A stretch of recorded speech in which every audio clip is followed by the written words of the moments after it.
Lines और angles की कुछ और एग्जांपल्स देखते हैं आज हम लोग। देखिए एग्जांपल, एक और एग्जांपल देखते हैं। पहला एग्जांपल देखते हैं। अगेन दो पैरेलल लाइंस दी हुई हैं, एक ट्रांसवर्सल दे रखा है। को इंटीरियर का एग्जांपल लेके दिखाते हैं आपको। को इंटीरियर एंगल क्या होते हैं, क्या चीज़ है को इंटीरियर। जैसे अब लाइंस तो पैरेलल हैं, तो ये वाला एंगल और ये वाला एंगल, ये दोनों एंगल क्या होंगे, को इंटीरियर एंगल। मान लेते हैं ये एंगल मुझको 3x दे रखा है, ये एंगल मुझको 2x रखा है, और वो बोलते हैं कि x का वैल्यू फाइंड आउट करके दिखाओ कि x का वैल्यू क्या होगा। तो मैं क्या करूँगा, मैं लिखूँगा 3x plus 2x is equal to 180 degree. क्यों? क्योंकि ये आपके क्या हैं, को इंटीरियर एंगल्स हैं। कौन से एंगल्स हैं? कौन लाइंस पैरेलल दी रखी हैं। लाइंस और एंगल्स का बहुत बढ़िया रिलेशन है। जिस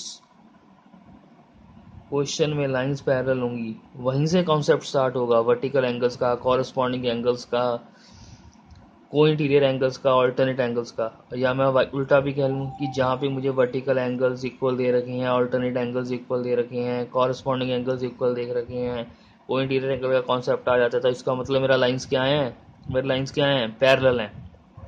देखो जरा, 5x किसके इक्वल आ गया, 180 के इक्वल आ गया। तो x किसके इक्वल आ गया, 180 अपॉन 5 के आ गया। तो x का वैल्यू क्या आ गया, 5 3 का 15, 30, 5 6 का 30। ठीक है, तो 3x बोला है, तो 3x का मतलब क्या हुआ, 3 इंटू 36, ये आपका हो गया 108 डिग्री। 2x का मतलब क्या हो गया, 2 इंटू 36, ये भी आपका कितना हो गया 72। अगर दोनों को प्लस करूंगा, इन दोनों एंगल्स को प्लस करूंगा तो सम कितना बनेगा 180 डिग्री।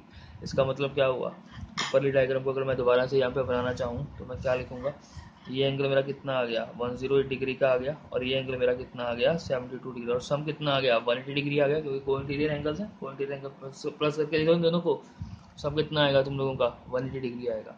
बार बार बोल रहा हूँ, जिस क्वेश्चन में पैरेलल लाइंस हैं वहीं पे कॉन्सेप्ट लगेगा वर्टिकल एंगल्स का, कॉरस्पॉन्डिंग। अगर लाइन पैरेलल नहीं दी हुई तो हम ये नहीं कह सकते कि ये एंगल्स वर्टिकल ऑपोजिट एंगल्स हैं, ये कॉरस्पॉन्डिंग एंगल्स हैं, ये कोइंटीरियर। लाइंस का पैरेलल होना बहुत ही बेहद ज़रूरी है, ये फर्स्ट कंडीशन है।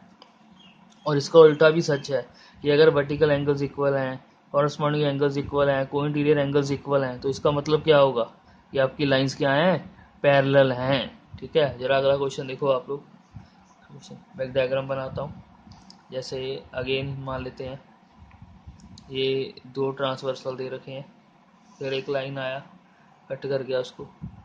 ये एंगल मुझे दे रखा है, ये एंगल मुझे बोला उसने, ये एंगल है मेरा 3x, और वो मुझे बोलता है कि आप मुझे x का वैल्यू फाइंड आउट करके दिखाओ। किसका वैल्यू फाइंड आउट करके दिखाओ, x का।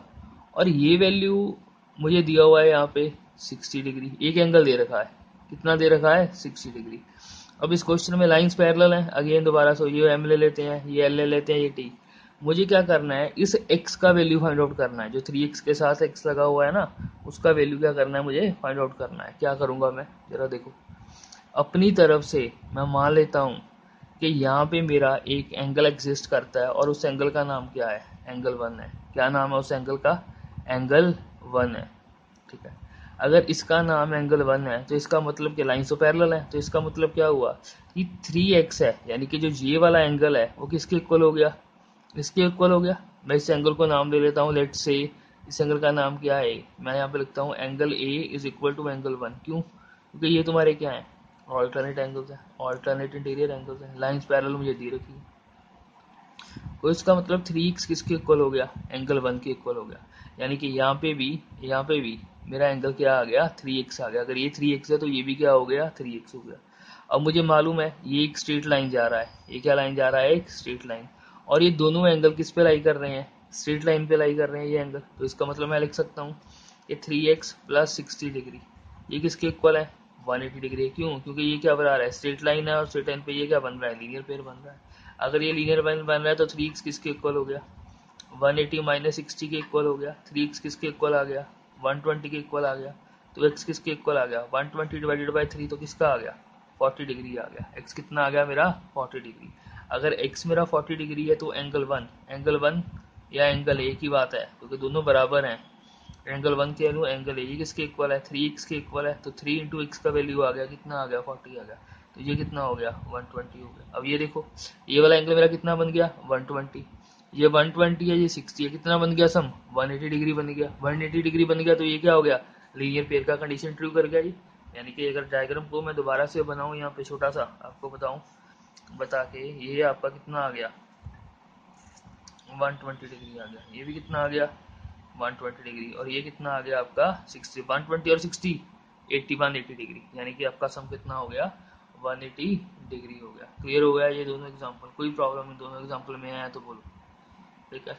आओ एक और एग्जांपल लेते हैं इसका, अभी यहीं पे लेते हैं एक और एग्जांपल। देखो इस एग्जांपल में आपको बताता हूँ स्टूडेंट्स क्या करते हैं 7th और 8th के, और जो उनके स्कूल टीचर्स हैं वो भी क्या करते हैं, गाइड में से देखा वही जो लिखा होता है वही लिखवा देते हैं।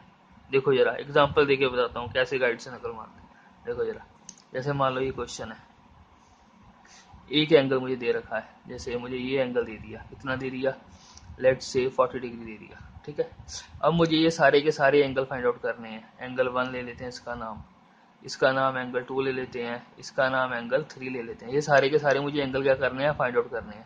ये भी मुझे फाइंड आउट करना है, ये भी पता लगाना है, और ये भी, तीनों में से कोई भी एंगल मुझको मालूम नहीं है। We have to find out angle 1, angle 2, angle 3, ये तीनों क्या है क्वेश्चन है। और अब एक बंदा आता है वो कहता है एंगल 1 है जो मेरा वो 40 डिग्री के इक्वल है जी। ये क्या है मेरे, ये क्या है मेरे वर्टिकली ऑपोजिट एंगल है। कौन से एंगल हैं जो मेरे वर्टिकली ऑपोजिट एंगल्स। दूसरा आता है वो कहता है यार ये ठीक नहीं है, एंगल 140 के इक्वल नहीं लिखूंगा। मैं क्या करता हूँ, मैं ये स्ट्रेट लाइन जा रहा है, ये स्ट्रेट लाइन है मेरा, मैं लीनियर पेयर बना लेता हूँ। मैं क्या लिखता हूँ angle 2 + 40 is equal to 180 degree. ये क्या हो गया आपका लीनियर पेयर, लीनियर, क्योंकि ये स्ट्रेट लाइन जा रहा है, ये स्ट्रेट लाइन जा रहा है ना, ये स्ट्रेट लाइन है तो ये वाला एंगल और ये वाला एंगल ये दोनों प्लस करके किसके इक्वल हो जाएंगे 180 के, वही लिखा है। एंगल 2, ये एंगल 2 है आपका, ये 1 है, ये 2 है, ये 3, नाम दिए हैं, तीनों एंगल ढूंढने हैं, ठीक है। मैंने तो पहले बोला आपको कि एंगल 1 कितना होगा 40 डिग्री, क्योंकि ये वर्टिकली ऑपोजिट डिग्री है, वर्टिकली ऑपोजिट एंगल्स हो गए, ठीक है।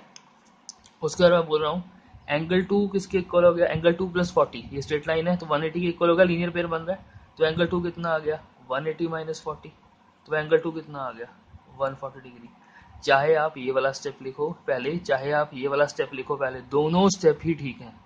ऐसा कुछ नहीं है कि अगर मैथमेटिक्स की कोई गाइड खोल रखी है आपने एनसीईआरटी की, उसमें लिखा हुआ है पहले लीनियर पेयर बना दिया जी।